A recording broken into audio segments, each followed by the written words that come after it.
마태복음 10장 1절부터 5절까지를 저와 여러분이 같이 한 목소리로 함께 봉독하시겠습니다. 내가 진실로 진실로 너에게 이르노니 문을 통하여 양의 우리에 들어가지 아니하고 다른 데로 넘어가는 자는 절도요 강도요 문으로 들어가는 이는 양의 목자라. 문지기는 그를 위하여 문을 열고 양은 그의 음성을 듣나니 그가 자기 양의 이름을 각각 불러 인도하여 내느니라. 자기 양을 다 내놓은 후에 앞서가면 양들이 그의 음성을 아는 고로 따라오되 타인의 음성은 알지 못하는 고로 타인을 따르지 아니하고 도리어 도망하느니라. 두 번째 본문입니다. 22절부터 30절까지를 역시 같이 봉독하시겠습니다. 예루살렘에 수전절이 이르니 때는 겨울이라. 예수께서 성전 안 솔로몬 행각에 거니시니 유대인들이 애워싸고 이르되 당신이 언제까지나 우리 마음을 의욕하게 하려 하나이까? 그리스도이면 밝히 말씀하소서 하니 예수께서 대답하시되 내가 너희에게 말하였으되 믿지 아니하는도다. 내가 내 아버지의 이름으로 행하는 일들이 나를 증거하는 것이거늘 너희가 내 양이 아니므로 믿지 아니하는도다. 내 양은 내 음성을 들으며 나는 그들을 알며 그들은 나를 따르느니라. 내가 그들에게 영생을 주노니 영원히 멸망하지 아니할 것이요 또 그들을 내 손에서 빼앗을 자가 없느니라. 그들을 주신 내 아버지는 만물보다 크심에 아무도 아버지 손에서 빼앗을 수 없느니라. 나와 아버지는 하나이니라 하신대. 아멘. 기도하시겠습니다. 하나님, 양들이 목자의 음성을 알아듣고 타인의 다른 목자를 따르지 않듯 우리들 주님의 음성을 알아듣고 또 순종하고 청종하면서 주님만을 뒤따르는 주의 백성 삼아주시고 우리들의 영적인 성장이 계속되어서 주님과의 교제가 매일의 삶 가운데 이루어지게 도와주시옵소서. 모든 말씀 예수님의 이름으로 기도드립니다.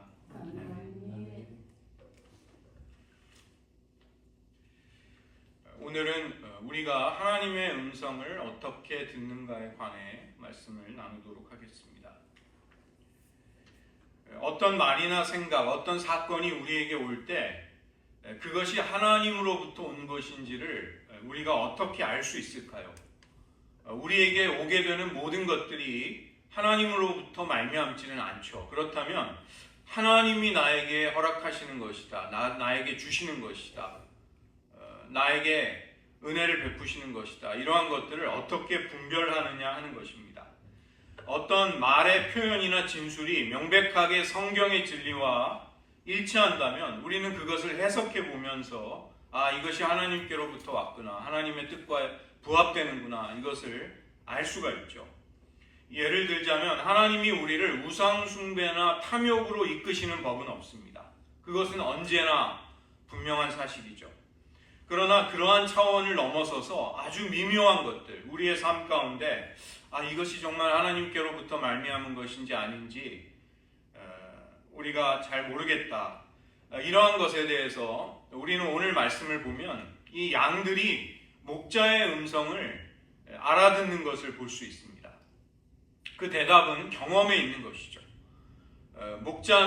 목자의 음성을 이 양들은 처음 들을 때는 그것이 자기 목자의 음성인지를 알지 못하지만 그 목자의 음성이 인식이 되고 깨달아지고 자기의 기억 속에 저 음성이 나를 사랑하고 돌보는, 나를 먹이시는 목자라는 것을 알게 되면 그 음성을 기억하게 되는 것입니다.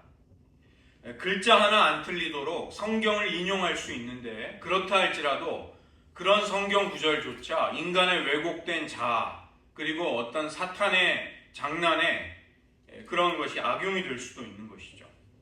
또 심지어 어떤 이미 뜯어 맞춰진 목적에 맞추기 위해서 성경을 떼어다가 증거 구절식으로 사용하는 경우도 있습니다. 그런 것은 굉장히 위험한 것이죠. 성경이 이 신구약 성경 전체로 함께 읽게 될 때 이것은 굉장한 의미를 가지는 것입니다. 이 성경이 온전히 완전한 하나님의 말씀 전체를 가지게 될 때 우리는 그것을 기록된 하나님의 말씀 계시로 간주하고 받아들일 수 있는 것입니다. 성경 말고도 우리가 살펴보아야 할 것이 있죠. 성경 말씀이 우리들의 각 개인, 우리들의 특별한 상황에 반드시 적용이 될 수 있어야 합니다. 그렇게 될 때 그 말씀은 우리에게 살아 역사하고 움직이는 말씀이 되는 것이죠. 이 양을 비롯해서 가축들, 어떤 애완동물들이 자기 주인의 음성을 정확하게 틀림없이 기억하고 인식한다는 것은 놀라운 일입니다.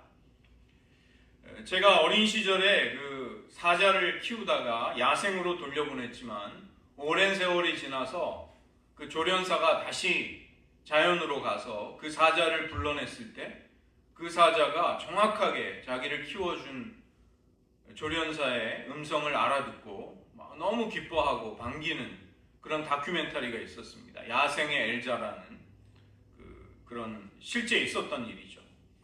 음악가는 경험을 통해서 곡조를 분별할 줄 압니다. 단조인지 장조인지 무슨 코드를 가지는지.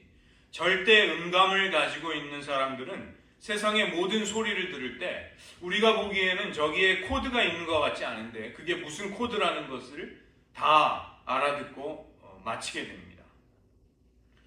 이사야 1장 3절을 보시면 소는 임자를 알고 나귀는 주인의 구유를 알건만 이스라엘은 알지 못하고 나의 백성은 깨닫지 못한다. 하나님이 탄식하십니다.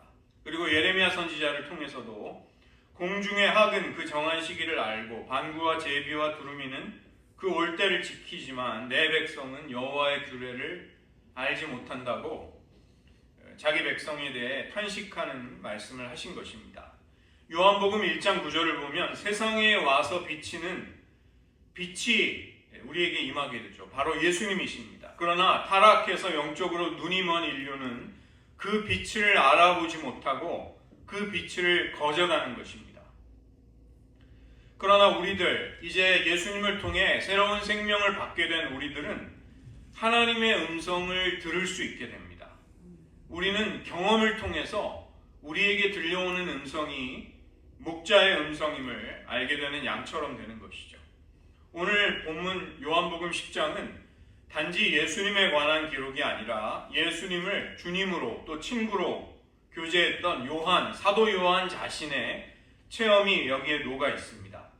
사도 요한은 요한 1서 첫머리에 보시면 우리가 생명의 말씀을 보고 듣고 만졌다, 이런 놀라운 말씀을 합니다. 사도 요한은 예수님과 함께 공생애를 사는 동안 예수님을 듣고 보고 만질 수 있는, 정말 그렇게 가까이에서 친밀한 교제를 나눔으로써 주님의 음성을 듣는 법을 배우게 된 것이죠. 그 이후에 사도 요한은 우리의 내면에 거하시는 성령께서 우리를 인도하신다는 깊은 확신을 우리에게 알려줍니다. 이 초대교회를 미혹하게 했던 영지주의 이단에 대해서 경고를 하면서 믿음의 자녀들에게 너희가 진리를 가르침 받는데 성령의 기름 부음이면 충분하다. 내면의 교사, 우리에게 하나님의 음성을 들려주시는 성령님 외에 다른 존재가 필요하지 않다. 이것을 말씀합니다. 요한 1서 2장 27절 너희는 주께 받은 바 기름 부음이 너희 안에 거하나니 아무도 너희를 가르칠 필요가 없고 오직 그의 기름 부음이 모든 것을 너희에게 가르치며 또 참되고 거짓이 없으니 너희를 가르치신 그대로 주 안에 거하라. 요한은 자신의 경험을 통해서 우리에게 말씀하시는 것이죠. 그런데 우리는 하나님이 말씀하신다면 우리가 그분의 음성을 듣는 법을 굳이 배우지 않더라도 당연히 알아들을 수 있는 것이 아니냐, 이런 생각을 하는데 이것은 사실은 사실과 맞지 않습니다. 우리가 하나님의 음성을 잘 알아듣지 못하는 것은 우리가 타락해서 우리들의 심령이 왜곡되고 삐뚤어져 있기 때문이죠. 그리고 인격적인 관계 자체가 가지는 성격도 있는 것입니다. 친밀하고 소중한 사람이라 할지라도 우리가 그 목소리를 처음 들었을 때는 알지 못할 수 있지만, 그러나 우리가 그 목소리가 누구인지를 알게 되면 그 다음부터는 쉽게 알아듣는 것이죠.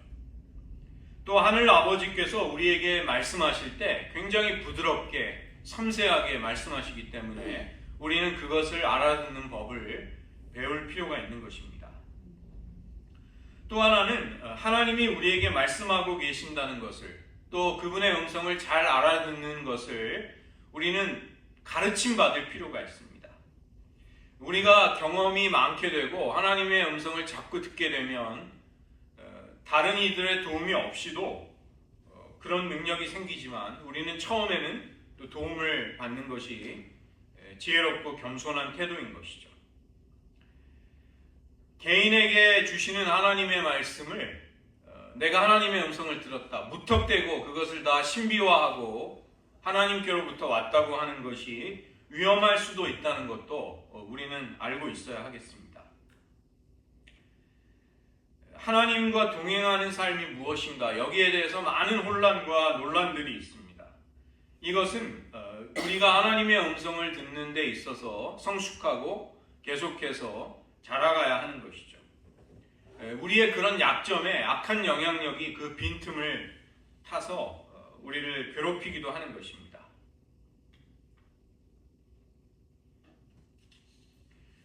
우리 안에 하나님께서 성령의 내적인 음성을 들려주시고 또 하나님의 말씀이 객관적인 계시로 66권의 성경으로 우리에게 주어져 있습니다.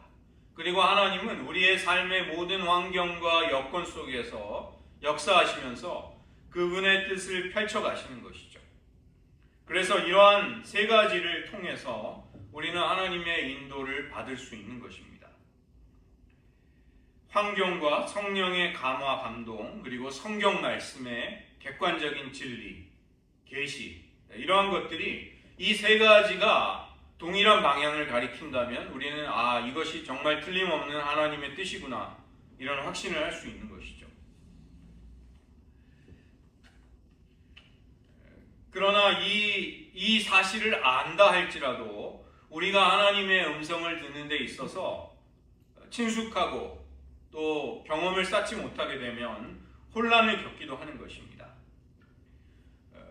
이런 사실이 마치 영적인 만병통치약처럼 언제나 우리는 이 세 가지 기준으로 모든 하나님의 뜻을 다 헤아릴 수 있다, 이렇게 생각해서는 안 되고, 자칫하면 우리가 하나님의 뜻을 안다고 하면서도 내 자신의 뜻을 관철시키고 내 자신의 욕망을 투사하는데 하나님의 음성을 들었다고 하는 명분을 쓰기도 하는 것입니다.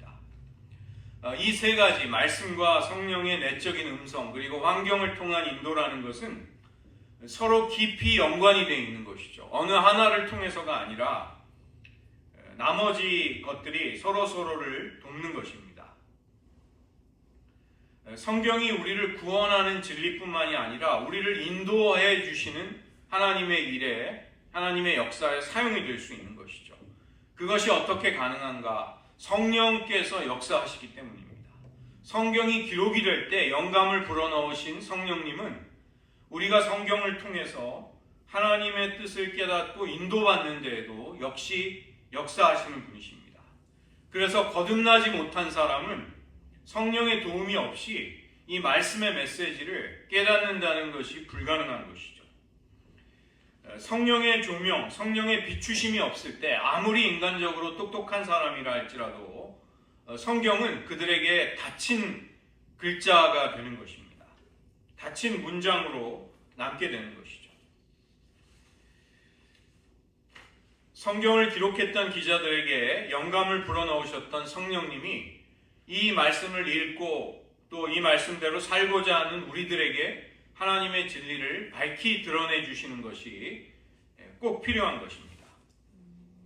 그 다음에 우리가 이 계시가 완결이 된 성경 전체를 가지고 있기 때문에 우리는 더 이상 성령의 영감과 감동 감화가 필요가 없다, 이렇게 말하는 것도 잘못입니다. 바로 서기관과 바리새인들은 예수님께 심한 책망을 들었습니다.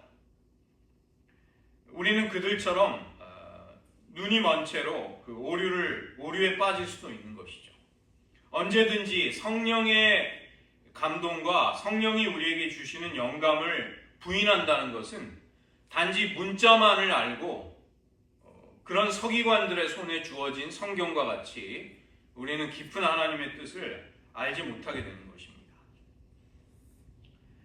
성경이 예수님을 주님이라고 고백한다면 그리스도에게 속한 사람이다. 고린도전서 12장 3절이 이제 그렇게 우리가 진정으로 누구인가를 분별할 수 있는 기준들을 주시기도 합니다.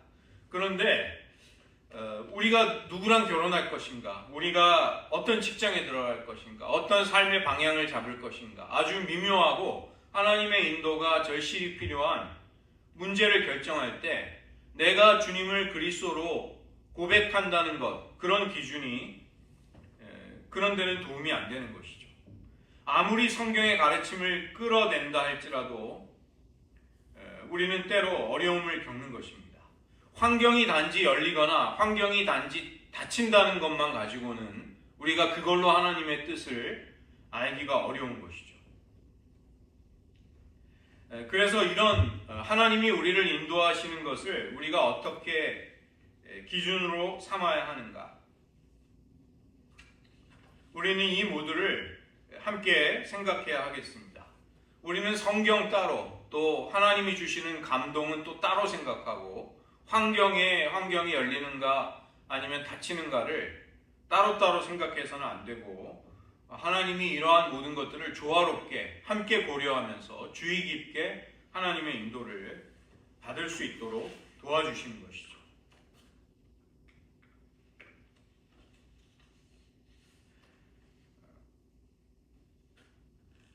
우리가 이런 하나님의 인도를 받아보게 된다면 하나님께서 말씀과 성령의 감동 그리고 환경을 통해서 우리를 인도하신다는 것을 체험하게 됩니다. 그러나 하나님의 음성을 듣는다는 것이 우리의 판단과 우리의 결정을 거기에서 배제시키지 않는다는 것입니다. 결정을 내리는 것, 우리가 하나님의 음성을 듣고 하나님께 순종하는 행동의 주체는 우리 자신이 되는 것이죠. 우리는 여전히 거기에 대해서 응답해야 할 책임이 생기는 것입니다. 그래서 그것을 책임감 있게 잘 감당할 필요가 있는 것이죠.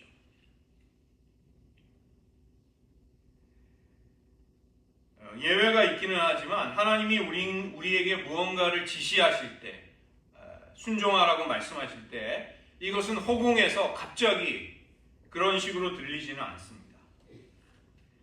우리는 이 환경과 또 성령의 감동과 감화 그리고 말씀의 진리를 책임감 있게 잘 살피면서 하나님의 음성을 따르려고 할 때 또 이 세 가지의 방향이 서로 조화가 되거나 조화가 되지 않을 때 어떻게 하나님의 뜻인가를 터득하는 법을, 따라가는 법을 점점 더 배우게 되는 것이죠.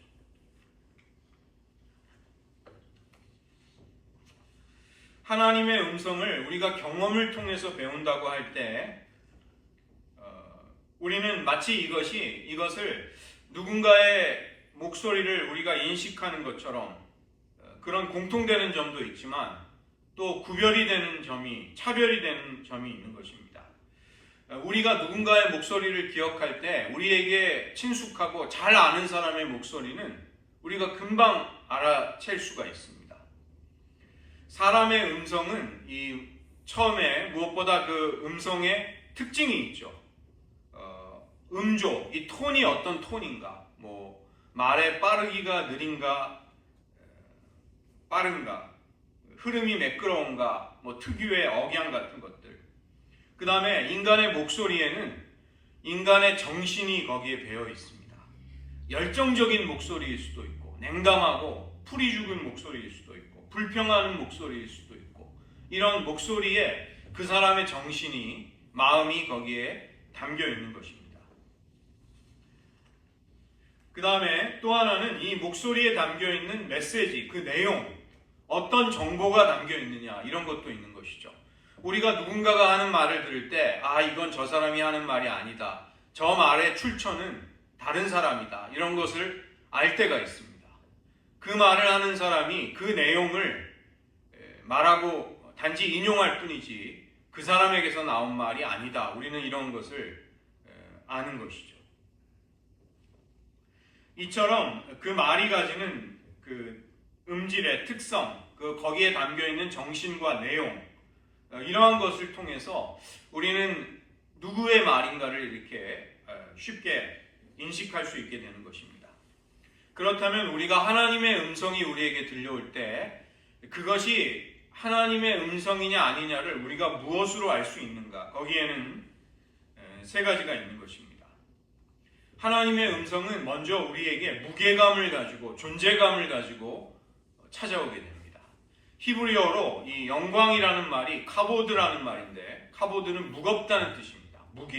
무게라는 것이 히브리어로는 영광이라는 뜻이죠. 하나님의 음성, 하나님의 말씀의 특징은 그 특유의 존재감이 있습니다.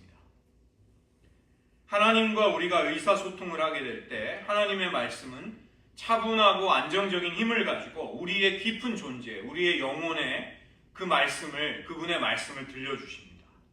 그래서 우리가 하나님의 음성을 듣게 될 때 우리는 순종해야 되겠구나. 그 하나님의 권위 앞에 정말 엎드려 복종하고 그분을 예배하고 싶은 마음이 생기는 것이죠.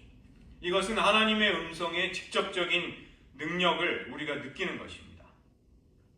예수님이 복음서를 보면 사람들을 향해, 그리고 악한 영들, 귀신들을 향해서 말씀하시고 심지어는 자연을 향해서, 피조세계의 질서를 향해서 권위를 가지고 말씀하시는 것을 볼 수가 있습니다. 그때마다 예수님의 말씀을 듣는 대상들이 주님의 말씀에 그 권위 앞에, 능력 앞에 복종하는 일이 일어나는 것이죠.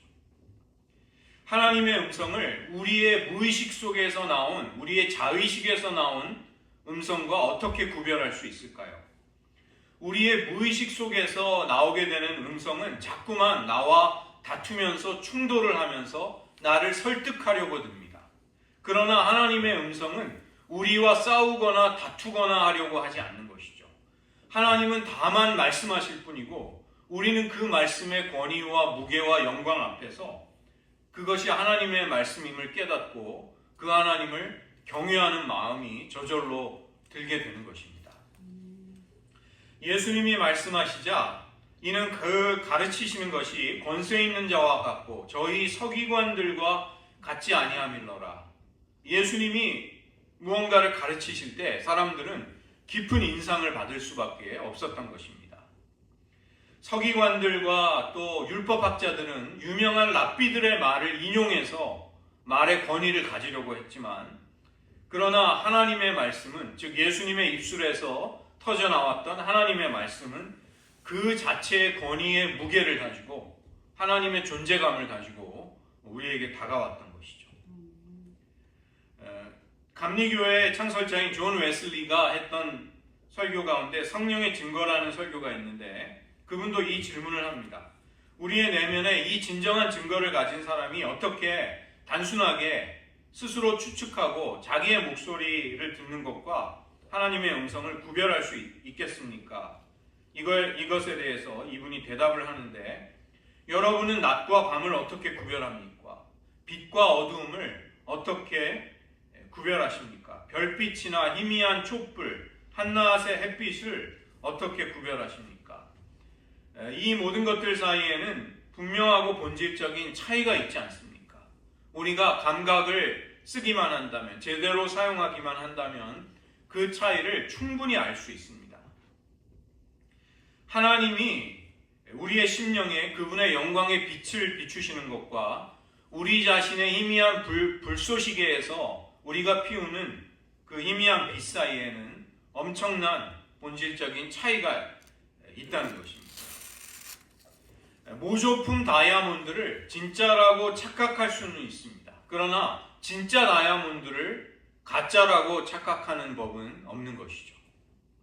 우리의 영혼에 하나님의 음성이 들려올 때 거기에는 그 특유의 정신이 담겨 있게 됩니다. 깊은 평안과 확신, 또 거룩한 즐거움, 생동감이 넘치는 생명력, 이러한 것들이 그 말씀의 분위기 속에 담겨 있게 되는 것이죠. 이것은 곧 예수님의 성품이자 예수님의 정신이었던 것이죠. 예수님은 그분의 생애 전체를 통해서 하나님의 성품과 하나님의 마음을 드러내셨습니다. 그래서 예수님을 본 사람들은 곧 아버지를 보았던 것입니다.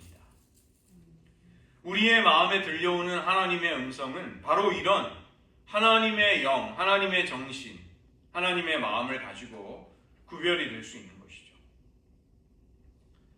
야고보서 5장 17절을 보면 오직 위로부터 난 지혜는 첫째 성결하고 다음에 화평하고 관용하고 양순하며 긍휼과 선한 열매가 가득하고 편벽과 거짓이 없다고 말씀하고 있습니다. 하나님의 지혜, 위로부터 난 지혜는 그 지혜가 가지는 거룩한 특징들이 바로 느껴지는 것이죠. 그래서 우리가 하나님의 음성이 우리에게 올 때 우리가 조금만 주의를 기울이면 그것이 정말로 하나님을 대변하고 대언하고 있는 말씀인가를 우리가 느낄 수 있게 되는 것입니다. 그 다음에 하나님의 음성을 특징을 짓게 되는 세 번째가 바로 거기에 담겨있는 내용이라고 할 수 있습니다. 하나님께로부터 들려오는 음성은 성경이 나타내고 성경이 가르치고 있는 하나님의 성품, 하나님 나라의 진리와 완벽하게 부합이 되고 조화를 이루는 것이죠. 성경의 내용에 부합이 되지 않는 내용, 그런 주장이 하나님의 음성으로 들려오는 법은 없는 것입니다.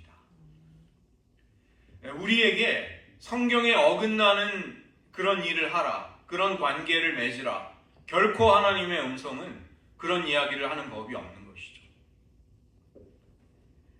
여기서 중요한 것은 성경의 어떤 지역적인 것을 가리키는 것, 부분을 가리키는 것이 아니라 성경 전체의 원리와 관련이 있는 것입니다. 우리가 성경을 읽고 배우다 보면 성경 속에 언제나 한결같이 적용이 되는 공통되는 원리, 근본적인 진리들이 있다는 것을 알게 되는 것이죠. 고린도전서 11장을 보면 여자가 머리를 짧게 하지 않는 것이 좋고 남자에게는 머리가 긴 것이 그에게는 영광이 되지 못한다. 도리어 욕이 된다. 모욕이 된다. 이런 말씀이 나옵니다. 이러한 말씀은 초대교회가 지켰던 예배의 형식, 예배의 전례에 관한 것이고 이것은 근본적인 원리는 아닌 것이죠. 마가복음 10장을 보면 예수님이 자기를 찾아온 부자 청년에게 가진 것을 다 팔아 가난한 자들에게 주고 너는 나를 따르라고 그를 부르십니다. 아시시의 프란시스 같은 사람은 이 말씀을 자기를 향한 말씀이라고 여기고 재산을 다 팔고 그때부터 순례자의 길을 살기 시작합니다. 그러나 이 부자 청년에게 하신 예수님의 말씀은 성경의 원리는 아닌 것이죠. 모든 사람이 다 자기 재산을 다 팔고 예수님을 따르는 것은 아니기 때문입니다. 그러나 성경 전체에 나와 있는 그런 말씀은 우리가 성경의 원리로 취해야 하는 것이죠. 요한일서 1장 5절 하나님은 빛이시라 그에게는 어두움이 조금도 없으시니라. 이것은 언제나 한결같이 적용이 되는 원리에 해당되는 말씀입니다. 또 가장 중요한 계명에 대한 예수님의 말씀. 첫째는 이것이니 내 마음을 다하고 목숨을 다하고 뜻을 다하고 힘을 다하여 주 너의 하나님을 사랑하라 하신 것이요. 둘째는 이것이니 내 이웃을 내 몸과 같이 사랑하라 하신 것이라. 예수님은 서기관의 질문에 대해서 신명기 6장 쉐마 이스라엘과 레위기 19장 18절에 이웃사랑의 말씀이 가장 중요한 계명이라는 것을 우리에게 말씀해 주셨습니다. 이것은 원리가 되는 말씀이죠. 너희는 하나님의 나라를 구하고 그리하면 너에게 모든 것을 더하시겠다. 이것도 근본적인 원리가 되는 말씀입니다. 그래서 이런 원리가 되는 말씀은 모든 예수님의 행동과 또 그분이 우리에게 주시고자 하는 주님의 음성과 뗄래야 뗄 수가 없는 것이죠. 요한복음 8장 12절 나를 따르는 자는 어두움에 다니지 아니하고 생명의 빛을 얻으리라. 그래서 우리가 주님의 말씀을 순종하며 따르게 될 때 우리는 진리를 따라 살아갈 수 있게 되는 것입니다. 우리가 이처럼 하나님을 대면하고 하나님의 음성을 듣게 되는 능력을 우리가 계속 배워가고 우리 안에서 키워갈 수 있는 것은 바로 예수님께서 우리를 그분의 영적인 자유와 또 말씀 가운데 인도하고 가르치고 계시기 때문인 것이죠. 예를 들어서 너희에게 고난과 실패를 언제나 겪지 않게 해주겠다. 모든 불행한 일을 면제해 주겠다. 이게 이런 말씀이 하나님의 음성은 아닌 것이죠. 오늘날 수많은 사람들이 하나님의 대변자를 자처하면서 성경을 건강과 부와 성공의 보증수표처럼 그렇게 사람들에게 가르칩니다. 성경이 성공학 개론서처럼 이렇게만 하면 틀림없이 성공할 수 있다. 이런 것을 가르치는 사람들이 많습니다. 그러나 교회의 역사를 보면 수많은 사람들이 주님을 사랑하고 순종하기 위해 고난을 겪고 어려움의 길을 일부러 걸어갔던 것이죠. 시련 속에서 고통을 겪다가 당했습니다. 어려움을 당했습니다. 제가 뉴저지에서 저를 멘토링해 주셨던 목사님이 그 아버지도 목사님이셨는데 만주에서 목회를 하다가 공산당에게 끌려가서 순교를 당하셨습니다. 예배당에 남아있으면 너를 체포하겠다. 경고를 주었는데도 그 목사님은 내가 교회를 지켜야 된다는 마음으로 교회에 있다가 이제 공산당에게 끌려가서 순교를 당하시고 그 목사님은 아들 여러 형제가 있는 집안이었는데 어머니가 삭바느질로 그 아들들을 키우셔야만 했습니다.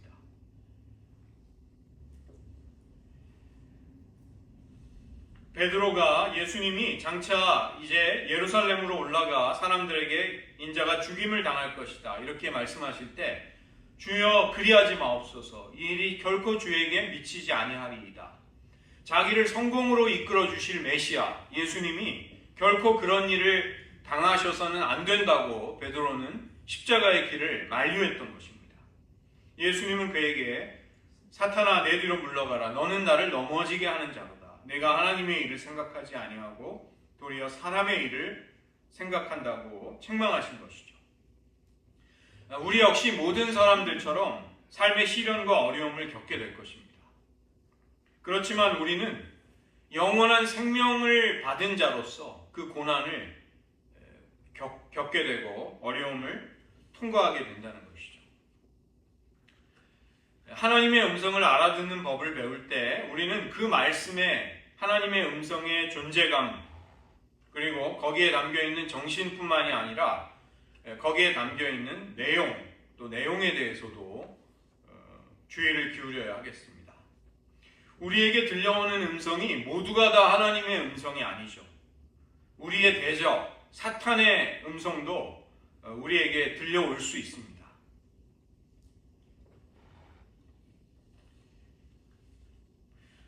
사탄이 어떤 익숙한 그 괴물의 모양을 가지고 우리에게 다가오는 경우는 드물 것입니다. 사탄도 우리에게 우리의 생각과 지각을 통해서 그의 목소리를, 그의 영향력을 펼치려고 하는 것이죠.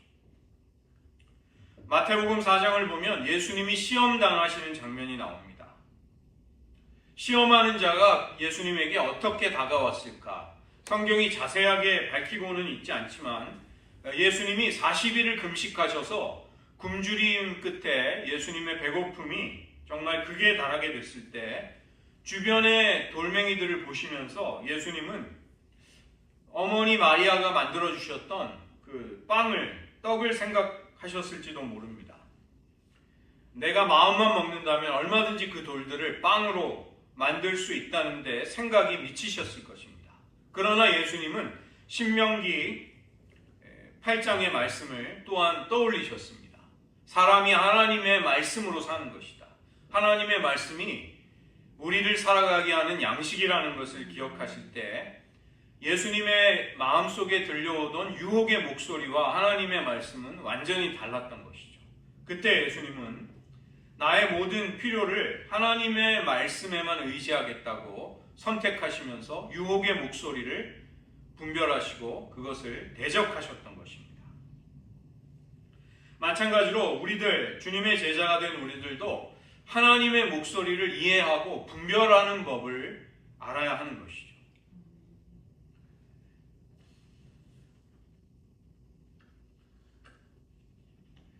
이런 질문도 있을 수 있습니다. 내가 설령 하나님의 음성을 잘 듣고 하나님의 인도를 받아온 경험도 많이 있습니다. 그렇다면 나는 여전히 언제나 성공할 수 있는 것입니까? 나에게 혹시 실패할 수 있는 하나님의 음성을 바로 듣는 데 있어서 실패하거나 잘못될 가능성은 혹시 있습니까? 당연히 우리는 틀릴 가능성이 있습니다. 하나님이 우리와 대화를 맺고 사랑을 나누는 관계를 맺었다고 해서 우리가 어떤 실수도 하지 않는 그런 존재가 되는 것은 아니라는 것입니다. 우리는 많은 경우 말씀을 신뢰하고 순종하게 될 때 올바른 진리의 길을 가게 될 것입니다. 그러나 우리가 결코 완벽하게 모든 것에서 틀리지 않을 수 있다, 이런 생각은 잘못된 것이죠. 우리가 삶을 살아가다 보면 우리의 자동차의 연료 눈금이 오작동을 할 때가 있습니다. 거래 은행이 정말 부실해서 파산이 될 수도 있는 것이고, 우리가 먹는 음식에 우리가 알지 못하는 독이 들어가 있을 수도 있는 것이죠. 우리가 그러한 것들을 철석같이 믿어도 잘못될 가능성이 있는 것입니다.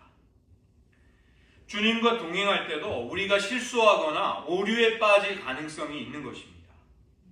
이소벨 쿤이라는 예전에 중국 선교사, 중국이 공산화되기 전에 선교하러 들어갔던 선교사님인데, 그분의 일화 가운데 인상적인 게 있습니다. 이 선교사들이 중국 내지 선교회, China Inland Mission이라고 그 선교사들이 열심히 기도하면서 우리가 어떻게 선교를 해야 될지 하나님의 인도를 구했는데, 그 지역에 일본군 복장을 한 군인이 나타나는 것을 보고 그들이 두려움에 가득 찬 나머지 그 선교 지역에서 철수를 해버립니다.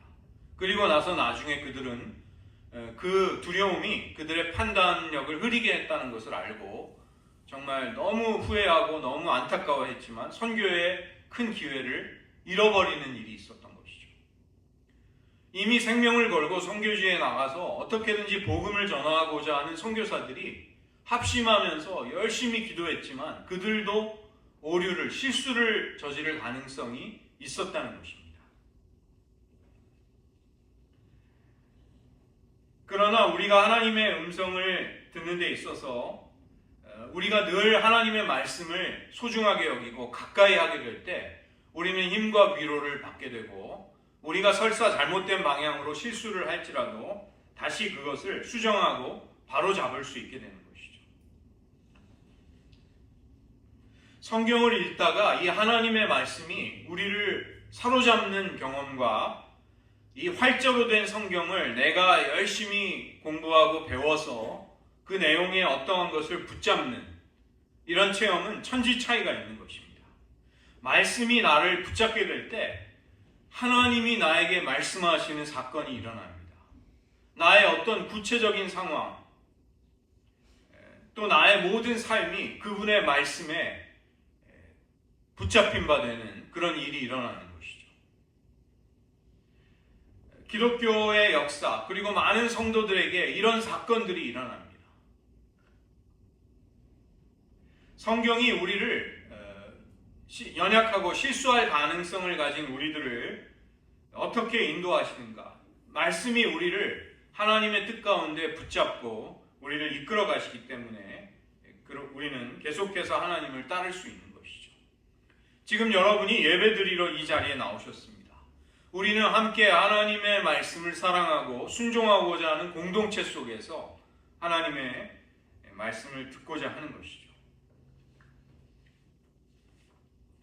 하나님의 음성 속에 담겨있는 그 특유의 존재감, 무게, 그리고 거기에 하나님의 마음과 정신, 또 그 메시지가 담고 있는 내용, 우리가 이런 것들을 통해서 우리에게 들려오는 하나님의 음성이 진짜인가 아닌가를 우리는 분별하고 깨달을 수 있게 되는 것입니다. 지금 세상 가운데는 하나님의 음성을 올바로 알아듣고 그런 법을 알려줄 수 있는 사람이 너무 많이 필요합니다. 하나님의 음성을 바로 듣고 생명의 길로 나아가야 할 수많은 사람들이 있는 것이죠. 하나님의 음성을 듣는 것은 우리들에게 굉장히 중요한 일이 됩니다. 교회의 머리가 되신 그리스도께서 우리에게 말씀하시는데 주님의 몸된 우리가 주님의 음성을 듣지 못한다는 것은 이건 있을 수 없는 일이 되는 것이죠.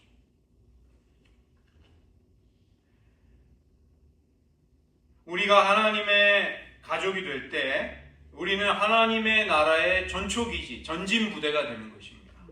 비유를 하자면 하늘로부터 개통이 된 전화기가 우리들에게 개설이 되는 것이죠. 천국의 서버에 연결이 된 컴퓨터 터미널을 우리가 받게 되는 것입니다. 우리는 그것을 통해 하나님과 대화하고 교류하고 의논하면서 하나님의 사업을, 하나님의 일을 감당해 나가는 것이죠. 단지 성경을 아는 지식만으로, 또 우리의 주관적인 체험만으로, 또 우리의 상황이 어떠한가를 해석하는 것만 가지고 우리에게 필요한 모든 것을 다 가졌다, 이렇게 생각할 수 없다는 것입니다. 우리는 하나님의 말씀을 듣지만 하나님이 우리에게 말씀하시는 다양한 통로를 가지고 하나님이 우리에게 알려주시고자 하는 바를 충분히 알아듣고 순종할 수 있는 그런 인도받는 삶을 살아야 하는 것이죠. 두 번째로는 우리에게 확신과 평안과 위로가 필요한데 하나님의 음성이 바로 우리 영혼이 간절히 찾는 그것을 우리에게 주는 것입니다. 민수기 6장을 보면 대제사장 아론의 축복 기도가 나옵니다. 여호와는 내게 복을 주시고 너를 지키시기를 원하며 여호와는 그 얼굴로 내게 비추사 은혜 베푸시기를 원하노라. 얼굴을 비춘다는 것이 무슨 뜻일까요? 어린아이가 아버지를 사랑할 수 있지만 그 아버지의 얼굴의 빛이 아이를 향하여 비치지 않는 경우도 있습니다. 아버지나 어머니가 화를 내고 외면하고 눈길을 돌릴 때 그 아이는 상처를 받고 대화가 점점 단절이 되는 것이죠. 자녀와 부모 사이에 충분한 마음과 마음을 나누는 대화가 있으려면 사랑의 관계가 세워져야 합니다. 한 가정에 어린아이가 있었는데 어머니가 갑자기 세상을 떠나게 되었습니다. 마음이 불안해진 그 어린아이는 자기 아버지에게 매번 아버지가 주무실 때 같이 아버지와 함께 이제 자겠다고 한 것이죠. 이 아이가 아버지의 품에 있지만 아버지의 얼굴이 자기를 향해야만 안정감을 얻었다고 합니다. 그래서 어둠 속에 불을 끄고서도 이 아이는 아빠에게 질문을 하는 것이죠. 아빠, 지금 절 보고 계세요?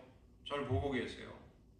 그래서 아버지가 그래, 내가 너를 지금도 지켜보고 있단다. 이 아버지의 음성을 확인하고 이 아이는 안심할 수 있었다고 합니다. 우리가 살아간다는 삶이 얼마나 사실은 외롭고 쓸쓸하고 힘든 것인지 모릅니다. 우리는 우리가 믿기는 하지만 우리에게 말씀하시지 않는 하나님을 모시고 그렇게 그럭저럭 꾸역꾸역 신앙생활을 할 수 있습니다. 그러나 그것은 오늘 요한복음 10장이 말씀하고 있는 목자의 음성을 양들이 들으며 그 목자를 따라가는 삶과는 큰 차이가 있는 것입니다. 분명히 예수님이 우리에게 주시려고 하는 풍성한 생명의 삶은 아닌 것이죠. 하나님과의 대화, 하나님의 음성을 우리가 듣고 하나님과 나누는 대화가 없다고 할 때 우리들의 삶이라는 것은 굉장히 비인격적인 삶이 되는 것입니다. 메마른 신앙생활이 되는 것이죠. 어두운 밤이든 밝은 대낮이든 간에 하나님 아버지의 얼굴이 나를 향하여 비추고 있다는 것을 확신하면서 그 아버지와 대화를 나누는 삶, 주님의 음성이 우리에게 들려오는 삶, 이것과 그렇지 못한 삶은 천지 차이가 있는 것입니다. 세 번째로 하나님의 말씀을 듣는다는 것은 우리를 잘못된 신앙으로부터 보호해 주는 것입니다. 누군가가 하나님의 말씀을 받았다는 주장을 합니다. 그리고 우리는 그런 일이 일어날 때마다 다 좋은 일이 생기는 것이 아니라 비극적인 일, 끔찍한 일들이 일어나는 것을 보게 되는 것이죠. 우리 자신과 우리가 사랑하는 이들을 지키려면 우리는 하나님의 음성이 아닌 것을 하나님의 음성이라고 말하는 악한 영향력을 잘 분별해서 그것을 막아낼 수 있어야 합니다.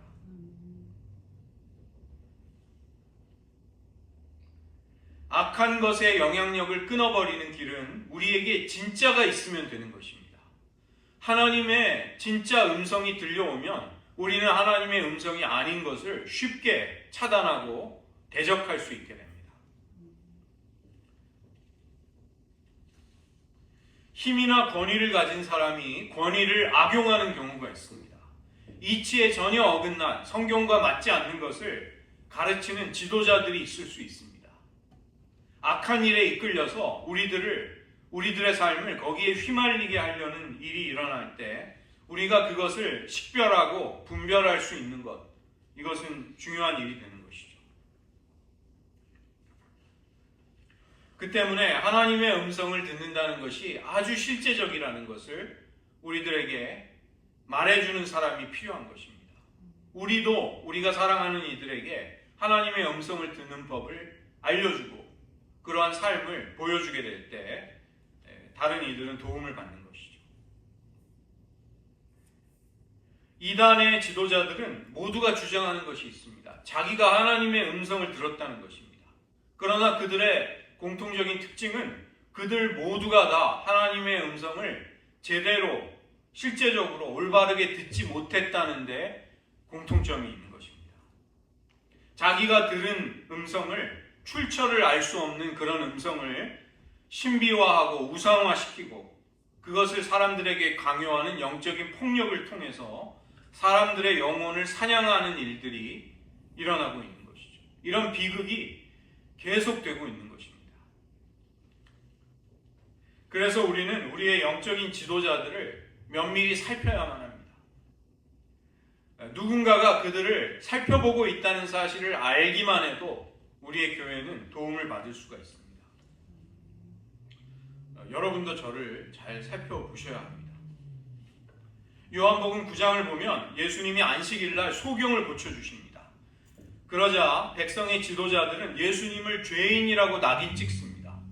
왜 저들은 우리가 알고 있는 성경을 지키지 않는가? 모세의 규례를 지키지 않는가? 장로들의 유전을 지키지 않는가? 안식일날 해서는 안 될 일을 행한 예수님을 그들은 자기들 보기에 죄인이라고 판단하는 것이죠. 그러나 고침을 받은 소경이 하는 이야기가 9장 25절에 나옵니다. 그가 예수님이 죄인인지 내가 알지 못하지만 한 가지 아는 것은 내가 소경으로 있다가 지금 보는 그것이니이다. 그는 예수님의 능력을 직접 체험함으로써 주님의 진정성을, 주님의 음성의 주님의 진리가 선하고 그분의 음성이 선하다는 것을 그는 알 수 있었던 것이죠. 그 지도자들이 예수님을 죄인이라고 정죄하는 지도자들이 하는 말이 나옵니다. 하나님이 29절에 하나님이 모세에게는 말씀하신 줄을 우리가 알거니와 이 사람은 어디서 왔는지 알지 못하노라.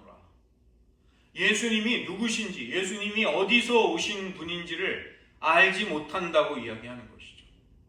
하나님의 아들이 하늘의 영광을 버리고 성육신하셔서 우리들을 구원하기 위해 자기들의 곁에 오셨는데 그분을 향해서 우리는 당신을 모릅니다. 우리는 당신이 어디서 왔는지를 모릅니다.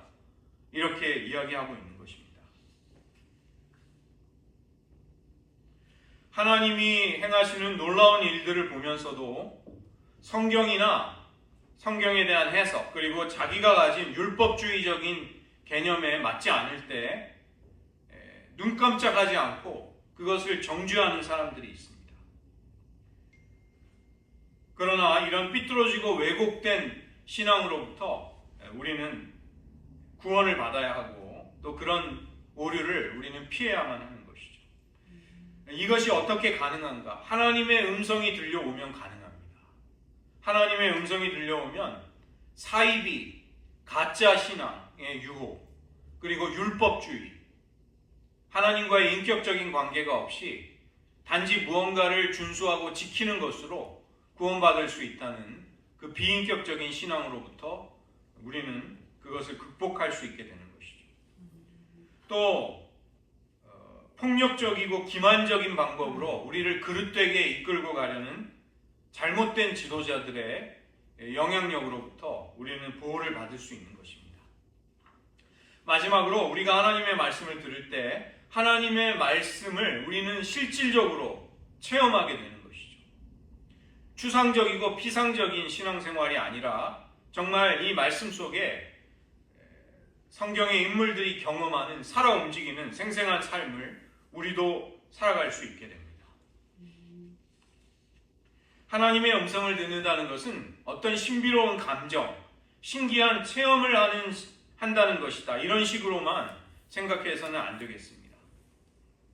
우리는 하나님의 음성이 우리에게 늘 들려온다는 것을 깨닫고 내 양은 목자의 음성을 듣는다. 나의 목소리를 들을 수 있다. 이것은 모든 사람에게, 모든 신자들에게 허락된 말할 수 없는 영광스러운 축복이라는 것이죠. 우리는 오늘 주님의 말씀 속에 우리가 과연 주님의 음성을 매일 매순간 들으면서 주님을 따르고 있는가, 그것을 돌아보시기 바랍니다. 그리고 매일 매순간 친밀하게 들려오는 주님의 음성에 응답하고 순종하면서 그 아름다운 믿음의 길을 가시는 하나님의 백성이 되시기를 주님의 이름으로 축원드립니다. 이 시간 말씀을 의지하며 저희들 잠시 기도하겠습니다. 여러분들에게 하나님의 음성이 이미 들려오셨던 바가 있으셨을 것입니다. 혹시 하나님의 음성을 듣고도 지금도 순종하지 못하는 일이 있으신지요? 그러한 것이 있다면 이 시간 먼저 회개하는 기도를 드리시기 바랍니다. 두 번째로는 기록된 성경이라는 계시가 있습니다. 우리의 내면에 성령님은 음성을 들려주시고 환경을 통해 하나님은 우리를 또 인도하시는 것이죠. 이런 세 가지의 기준을 통해서 우리는 하나님의 뜻을 분별할 수 있습니다. 그러나 이 세 가지는 우리가 하나님을 사랑하고 인격적인 관계 속에서 분별의 기준이 되는 것이지, 마치 그것을 도구처럼 비인격적인 방법으로만 써먹겠다, 이것은 통하지 않는 것입니다. 말씀에 대한 건전한 이해, 성령님이 우리 내면에 들려주시는 음성에 대한 순종하고자 하는 태도, 또 환경 속에서 하나님이 우리를 어떻게 이끄시는가, 기대와 사랑을 가지고 하나님을 따라가겠노라는 우리의 헌신, 이 모든 것을 통해 우리는 하나님을 따르게 되는 것입니다. 예수님은 내 양이 내 음성을 듣는다고 말씀하시고, 내게 속한 양은 목자의 음성을 듣기 때문에 다른 사람을 따라가지 않는다고 말씀하십니다. 주님의 음성을 듣는 신앙생활을 우리가 생생한 실제로 매일의 경험으로 체험하며 살고 있는지요? 이 시간 주님의 음성을 날마다 듣게 하소서. 주님과 교제하며 주님을 사랑하는 가운데 주님의 음성을 듣는 법을 계속해서 배워가게 도와주시옵소서. 이 시간 한번 여러분의 신앙 고백으로 기도하겠습니다. 하나님 아버지, 내게 속한 양은 목자의 음성을 듣고 내 음성을 알아듣는다고 주님 말씀하고 계십니다. 하나님, 저희들 주님을 따르는 주님의 목자 되신 주님을 벗어나지 않기를 원합니다. 우리를 그릇된 길로 인도하는 거짓 목소리가 우리들의 인생을 어지럽히기를 원하지 않습니다. 우리가 사랑하는 이들이 보호받기를 원합니다. 하나님, 우리들을 진리 가운데 인도하여 주시옵소서. 우리에게 하나님의 음성을 듣는 법을 가르쳐 주시고 경험 속에서 그 삶을 터득해 갈 수 있도록 도와주시옵소서. 하나님, 우리들 주님의 사랑의 음성이 우리들을 위로하고 격려하며 우리들을 일으켜 주시는 것을 통해 새 힘을 얻게 하여 주시옵소서. 기도하겠습니다.